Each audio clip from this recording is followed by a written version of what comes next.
ओ हर हर महादेव। आप सभी भक्तजन कैसे हैं? हमको आशा है कि हमारी माता रानी की कृपा से, शिव जी की महिमा से आप सभी लोग अच्छे ही होंगे। आज मैं एक बूढ़ी माता की कथा सुनाने जा रही हूँ कि उनकी सच्ची भक्ति से कैसे वो गंगा जी को पार कर ली, वह कितना भगवान पे विश्वास करती थी। तो बिना व्यर्थ समय किए हम लोग कथा का आनंद लेते हैं। इससे पहले आपसे अनुरोध है कि यदि आप हमारे चैनल को सब्सक्राइब नहीं किए हैं तो आप सब्सक्राइब करिए और लाइक कर दीजिएगा और बाद में कमेंट जरूर कीजिएगा, जिससे कि हमारा उत्साह बढ़े और मैं नई नई वीडियो आपके प्रत्यक्ष लेके आऊँ। तो आइए हम लोग कथा की ओर चलते हैं। किसी गांव में एक बूढ़ी माता रहती थी। वह गाय की सेवा किया करती थी। वह जो गाय का दूध निकलता था उसी को बेच के अपना गुजारा किया करती थी।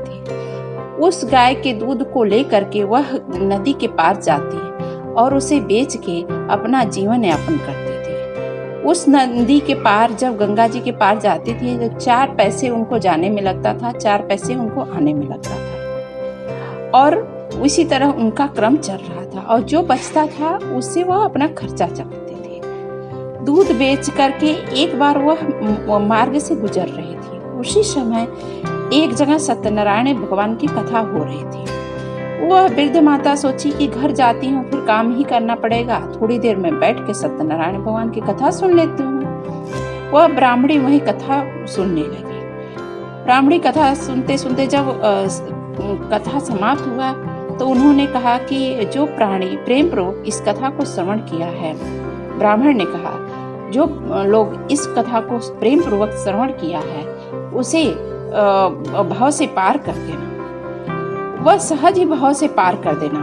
तो वह बुढ़िया सोचने लगी कि यह तो सहज ही है, सभी को भगवान भाव से पार करते हैं तो हमें क्यों नहीं पार करेंगे।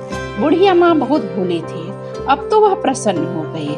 कथा सुनने के बाद वह बहुत खुशी हुई और घर आई। फिर दूसरे दिन वह बिना वैसे ही जैसे रोज काम करती थी उसी तरह से वह अपना रोजमर्रा का काम वो करने लगी। उसने दूध गाय का सेवा किया और फिर दूध निकाला सुबह, फिर वो बेचने जाने लगी, पैदल जाने लगी। फिर उसके बाद में गंगा नदी पड़ी और नदी पड़ी तो उसने सोचा कि क्यों नहीं हम इस भवसागर से पार हो जाए।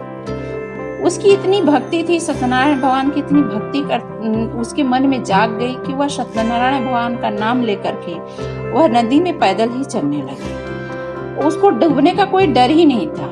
वह सोचती थी कि जब भगवान स्वयं भवसागर से पार कर देते हैं तो ये तो नदी है, नदी से हमें क्यों नहीं पार करेंगे, हम 8 पैसे क्यों खर्चा करें। वह इतनी सच्चे हृदय से भगवान का नाम लेते हुए गंगा जी में पैदल चलने लगी। चलते चलते वह आगे बढ़ने लगी और उस पार गई और उस पार दूध बेच के वह फिर इस पार पैदल ही वो भगवान का नाम लेते हुए चल गया। उससे बड़ी खुशी हुई क्योंकि उसने बिना खर्चे में ही 8 पैसे लगते थे, उसके 8 पैसा खत्म हो जाता था। उसका जीवन यापन करने में 8 पैसे निकल जाते थे और जो बचता था उससे वो अपन जीवन यापन करती थी, लेकिन वह 8 पैसा बच जाता था। कुछ दिन बाद बुढ़िया के मन में विचार आया कि हमारे तो इतने पैसे बचने लगे, क्यों ना उस ब्राह्मण को मैं निमंत्रण के लिए बुलाऊं। 8 पैसे हमारे प्रतिदिन बच रहे हैं, इतने पैसे तो हमारे बचते भी नहीं थे, यह पैसे मैं करूंगी क्या, उस ब्राह्मण को बुला लो और भोजन करवा दो। बूढ़ी माता ने ब्राह्मण देवता को गई और निमंत्रण दी और कही कि हे ब्राह्मण, आप मेरे साथ चल के हमारे यहाँ भोजन करना। जिस तरह नाव पर चलती जाती थी उसी तरह से वह चलने लगी और पंडित को भी अपने तरफ कहे कि आइए इसी तरह से चलिए। पंडित जी ने कहा, माता नाव पर तो आप बैठ नहीं रही हो, घाट तक आप चली गई। माता जी ने कहा, अरे ब्राह्मण देवता आप आइए तो सही। ब्राह्मण देवता विचार करने लगे कि कहे मैं डूब न जाऊं। नाव किनारे लगी थी फिर भी वह बैठी नहीं और ब्राह्मण देवता कहने लगे, अरे माता जी आप हमें कैसे लेके जाएंगी। तब वह बोली कि आप चुपचाप मेरे साथ चलिए। बुढ़िया माँ ने कहा, मेरा हाथ पकड़ लीजिए और नदी को पार करने लगी।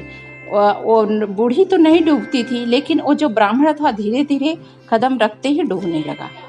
फिर वो बूढ़े जो ब्राह्मण थे वो कहे कि माता जी मैं तो डूब रहा हूँ।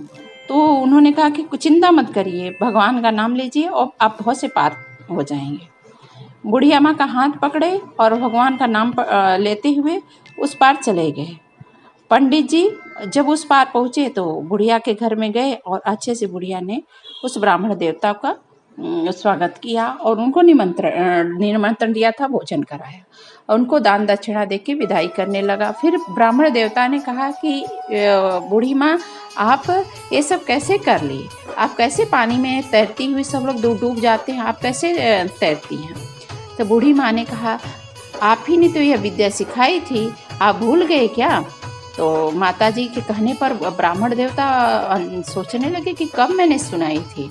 तो उसने सारी घटना बताई बुढ़िया ने कि मैं जब नदी किनारे से जब आ रही थी तो आपका कथा सुन रही थी, तो आपने कहा कथा के बाद में कि जो इस कथा को श्रवण करेगा वह भवसागर से पार कर जाएगा।